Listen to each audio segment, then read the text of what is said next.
Hi students, welcome to our YouTube channel Eastern Public School Araria. हम लोग class 8 का chapter 2 micro organism पढ़ रहे थे। पिछले क्लास में हम लोग एल्गी के बारे में कुछ पढ़े थे, है ना, शेप और साइज़ के बारे में पढ़े थे, उसका हैबिटेट वगैरह पढ़े थे एल्गी के बारे में। ठीक है, कितने टाइप्स के होते हैं, unicellular, multicellular, colonial, multicellular, filamentous वगैरह पढ़े थे। ठीक है, अब इस क्लास में हम लोग पढ़ेंगे उसका सेल का स्ट्रक्चर, सेल का स्ट्रक्चर। ठीक है, सेल स्ट्रक्चर पढ़ेंगे। इसमें हम लोग पढ़ेंगे तो सबसे पहले एक चीज़ बताए थे हम, क्या फोटोसिंथेटिक नेचर का होता है। इसका मतलब क्लोरोफिल प्रेजेंट होगा और साथ साथ उसमें सेल वॉल भी प्रेजेंट था। मतलब उसके सेल में क्या प्रेजेंट है, आउटर कवरिंग लेयर जो होता है प्लांट का, वो सेल वॉल प्रेजेंट है। उसके अलावा उसके अंदर जो ऑर्गेनेल्स होते हैं, जैसे न्यूक्लियस हो गया, है ना, न्यूक्लियस हो गया। उसके अलावा अलग अलग ऑर्गेनल, बहुत सारा टाइप्स के वेरियस ऑर्गेनल्स जो होता है वो पाए जाते हैं। उसके साथ साथ वैक्यूल होता है। ठीक है, वैक्यूल्स भी प्रेजेंट होते हैं। ये सब सेल के अंदर प्रेजेंट मिलेंगे।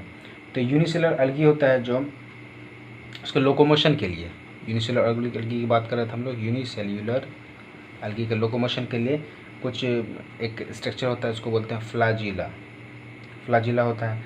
और ये क्लोरोफिल पॉजेस करते हैं, मतलब उसके पास क्लोरोफिल प्रेजेंट होने की वजह से क्या कहते हैं, फोटोसिंथेसिस भी अकर करते हैं। उसके अलावा कुछ एल्गी जैसे बताए थे हम, कौन सा, जैसे एक रेड एल्गी बताए थे, एक ब्राउन एल्गी बताए थे, है ना, ब्राउन एल्गी हो गया, है ना। तो red algae, brown, green algae तो चलो भाई क्लोरोफिल पिगमेंट की वजह से प्रेजेंट है।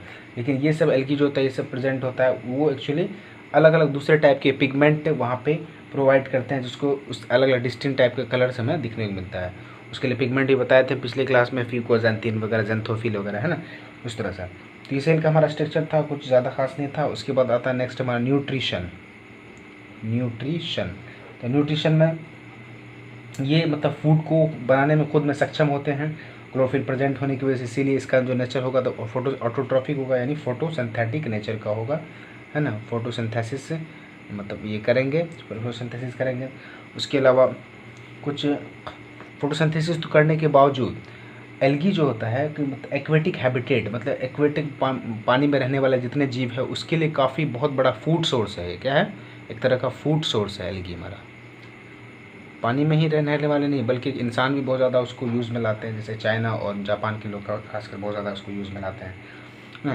तो एक बहुत बड़ा फूड सोर्स है किसके लिए, हमारा एक्वेटिक हैबिटेट के लिए, है ना, एक्वेटिक हैबिटेट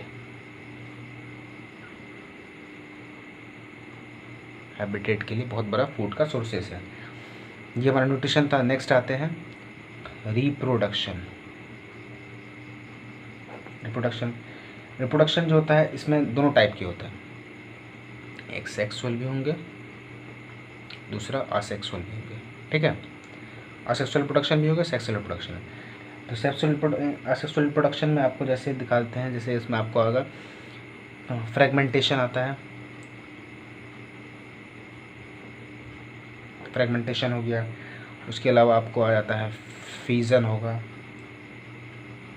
उसके अलावा होगा स्पोर फॉर्मेशन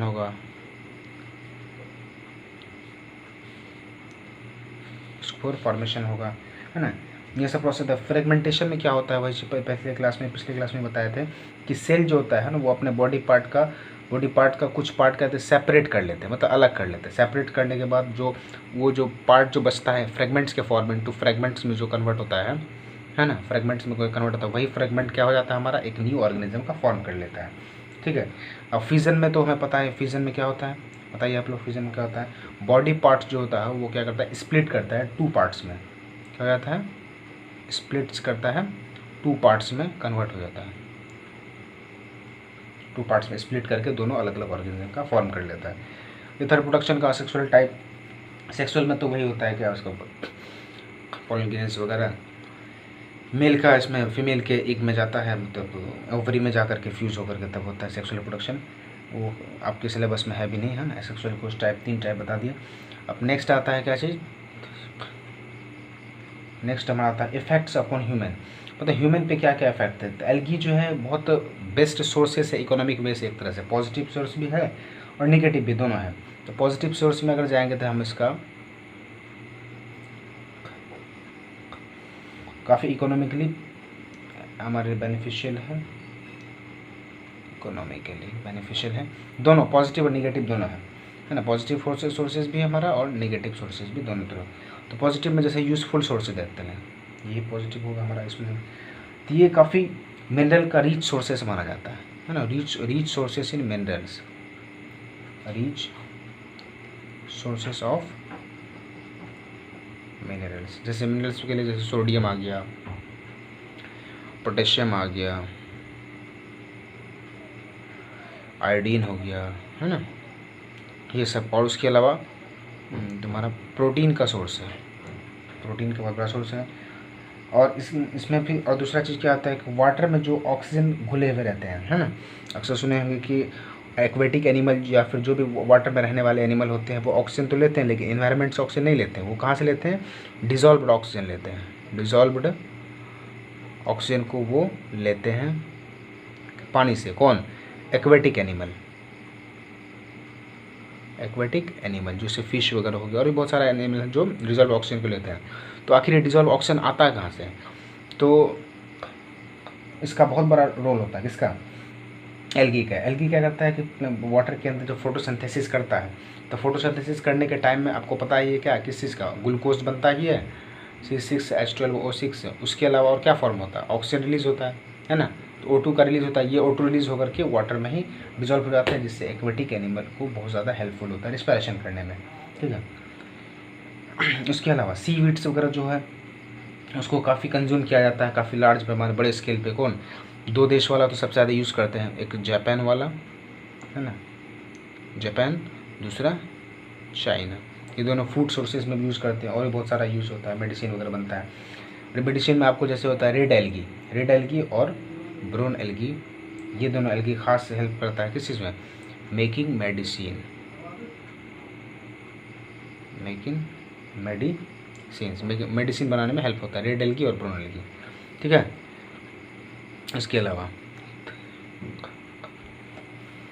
कुछ कल्चर मीडियम करने के लिए, जैसे कल्चर किया जाता है बहुत सारा, तो उस मीडियम के लिए एक बहुत बेस्ट सोर्सेज से एक एल्गी का नाम है, याद रखिएगा, एगार, है ना।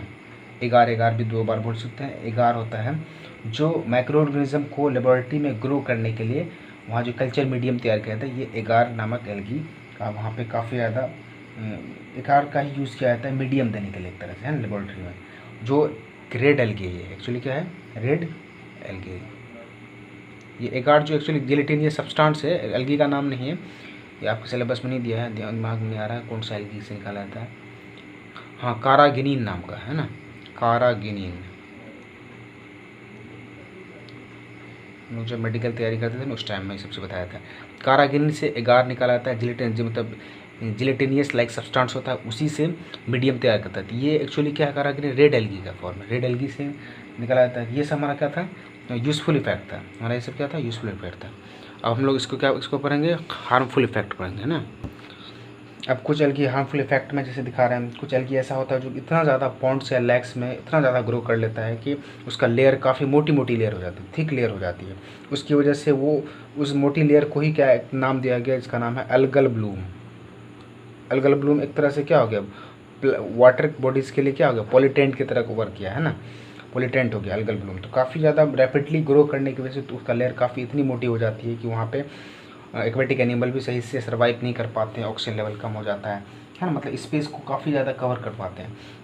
और इतना ज़्यादा क्या कहते हैं, ये मतलब मिनरल्स का फॉर्म कर लेते हैं, पोटेशियम या फिर सोडियम आयोडीन वगैरह की, वो उस वाटर बॉडीज़ के लिए ही नुकसान हो जाता है, ठीक है। काफ़ी ग्रोथ करता है तो एल्गी वहाँ पे, तो और काफ़ी बहुत सारा पॉइजनस गैसेस, मतलब पॉइजनस वगैरह सब्सटेंसेस का भी मतलब रिलीज़ करता है, पॉइजनस सब्सटेंस वगैरह रिलीज़ करता है, जिससे क्या होता है बाद में एक्वेटिक एनिमल भी डाई कर देता है, या वही प्लांट ही डाई करने के बाद वहाँ सड़ने लगता है, तो हमारे उस वाटर की बॉडीज़ के एनवायरनमेंट को कम्प्लीटली क्या करता है? पोल्यूटेट कर देता है।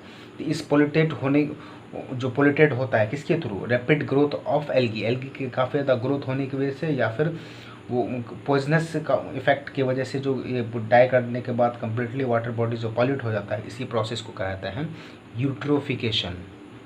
यूट्रोफिकेशन भी कहते हैं, है ना। यूट्रोफिकेशन होता है मतलब पॉल्यूट कर देता है वाटर को, क्या करेगा? Pollute, water polluted by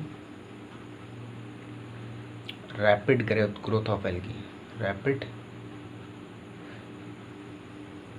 growth of algae है ना, रैपिड ग्रोथ ऑफ एल्गी। और काउज क्या करता है, पॉइजनस इफेक्ट करता है ना, काउजेस पॉइजनस इफेक्ट्स, ठीक है। उसके बाद क्या होता है हमारा, क्या तो एल्गी का काफ़ी ज़्यादा ग्रोथ होने पे क्या होता है कि ऑक्सीजन का लेवल भी कम हो जाता है वाटर में। तो ऑक्सीजन लेवल कम होने से एक बहुत बड़ा एक टर्म आता है BOD, बायोलॉजिकल ऑक्सीजन डिमांड। तो ऑक्सीजन की जब कमी होने लगी तो क्या होगा, एक्वेटिक एनिमल धीरे धीरे क्या होगा, डाई करना शुरू कर देगा। तो लो ऑक्सीजन हो जाता है लो वाटर बॉडीज़ के अंदर, जिससे एक्वेटिक एनिमल काफ़ी डेथ होने लगता है। चाहे एक्वेटिक प्लांट हो एनिमल हो, दोनों को जरूरत है ऑक्सीजन की, वो दोनों भी क्या होने लगते हैं, धीरे धीरे डाई करने लगते हैं। डाई करने के बाद हमारा वाटर क्या ऑलरेडी क्या पोल्यूटेड होना शुरू हो जाएगा। और कभी कभी ये ऐसे भी होते हैं कि ये रिलीज़ करते हैं क्या, टॉक्सिन, जहरीला चीज़ है ना, टॉक्सिन को रिलीज़ करते हैं और वाटर को अनफिट करते हैं पीने के लिए, है ना, या ड्रिंकिंग के लिए। क्या होता है, टॉक्सिन जब जिस वाटर बॉडीज़ के अंदर जाएगा, जाहिर सी बात है क्या होगा, अनफिट होगा वो किस चीज़ के, पीने में क्या हो जाएगा, अनफिट हो जाएगा ड्रिंकिंग में। तो ये सब इन्फेक्ट करता है। तो ये सब हार्मफुल इफेक्ट था एल्गी का, ठीक है। अब अगला जाते हैं, एक अलगल ब्लूम के बारे में तो कुछ देर पहले बताए थे। अलगल ब्लूम जो होता है actually rapid growth of algae होता है। एल्गी का काफ़ी ज़्यादा ग्रो होने लगता है, डेंसिटी उसका काफ़ी हाई हो जाता है एक्वेटिक सिस्टम में। तो अलगल ब्लूम क्या होता है, ये एक्चुअली है तो नेचुरल फिनोमेना है, लेकिन फिर भी हमें क्या करना चाहिए, उससे साफ़ सफाई अगर करवाएंगे तो क्या होगा कि हमारा अलगल ब्लूम ज़्यादा ग्रो नहीं करेगा, है ना। उसकी फ्रीक्वेंसी, ड्यूरेशन जो होता है, इंटेंसिटी जो होता है, उसकी वजह से क्या होता है, न्यूट्रेंट पोल्यूशन हो जाता है। न्यूट्रेंट काफ़ी अमाउंट में रिलीज़ हो जाता है मिनरल्स, जिसकी वजह से पोल्यूटेड हो जाता है। तो एल्गी जो है अपने वाटर बॉडीज़ के अंदर क्या होता है कि अपने जनरेशन को काफ़ी ज़्यादा मल्टीप्लाई करता है, जिससे नाइट्रोजन, फॉस्फोरस यह हो गया, तो ये सब चीज़ का काफ़ी ज़्यादा अबंडेंस हो जाती है, ठीक है। तो वेदर की वजह से भी होता है, वार्म वाटर में काफ़ी ज़्यादा ये रिलीज़ होता है। उसके अलावा तो ये सब चीज़ की वजह से क्या होता है, वाटर बॉडीज़ काफ़ी ख़राब होता है ना। कभी कभी इतना एल्गी हो जाता है कि वाटर बॉडीज़ ही पूरा ग्रीन नज़र आता है ना, ग्रीन हो जाता है। तो ये भी एक बहुत बड़ा कलर इफेक्ट कर देता है, तो इसके अपने मतलब एल्गी की वजह से। तो ये सब भी क्या है कि कॉजिटिव इफेक्ट ही समझो एक तरह से, इसलिए इसे सब चीज़ को क्या बोलते हैं, अलगल ब्लूम के नाम से हम लोग जानते हैं, है ना, अलगल ब्लूम के नाम से जानते हैं। एक और हम बहुत इम्पोर्टेंट पिछले मतलब इसी में बताए थे हम, क्या, लाइकेंस। पिछली क्लास में हम बताए थे लाइकेंस के बारे में। लाइकेन जो है एक्चुअली CHEN, लाइकेंस जो है इसको कनेक्टिंग लिंक कहा गया। किसके किसके बीच बताइए, कनेक्टिंग लिंक बिटवीन किसके, एल्गी और फंगी, एल्गी और फंगी के बीच कनेक्टिंग लिंक कहा गया। और ये एक दूसरे के लिए क्या है, सिम्बायोटिक रिलेशन, लाइक उनको एक सिम्बायोटिक रिलेशन कहा गया। सिम्बायोटिक रिलेशन आपको बताए थे, अब एक बार और बता देते हैं। सिम्बायोटिक रिलेशन क्या होता है, वैसा रिलेशन जिसमें दो ऑर्गेनिज्म को एक दूसरे से फ़ायदा हो, एल्गी को फंगी से, फंगी को एल्गी से। जैसे एल्गी क्या करता है, फोटोसिंथेसिस करके फूड तैयार करता है। अब फूड तैयार करता है, फंगी तो क्या होता है हमारा, ये ऑटोट्रॉफिक होता नहीं, इसको न्यूट्रिएंट किसी दूसरे से चाहिए। ये फोटोसिंथेसिस करके जो शुगर बनाता है, जो भी ग्लूकोज बनाता है, ये इससे ले लेता है ये, तो इनको फ़ायदा हो गया। और इसको क्या फ़ायदा है कि इसको रहने के लिए जगह मिल जाता है, मतलब जहाँ ग्रो करना है तो एल्गी फंगी के रूट के आसपास वहाँ पे वो ग्रो कर लेता है। इस तरह से एक दूसरे का क्या है, कनेक्टिंग लिंक हो गया। इसी चीज़ को लाइकेंस भी कहते हैं या सिम्बायोटिक रिलेशनशिप भी कहा जाता है। इस तरह का कुछ एग्जांपल जैसे है तुम्हारा एल्गी का अस्निया है, क्लेडोनिया भी एक है। ये सब एल्गी का नाम याद रखिएगा, है ना, क्लेडोनिया सारा टर्म है, ये सब चीज़ को याद रखिएगा, ठीक है।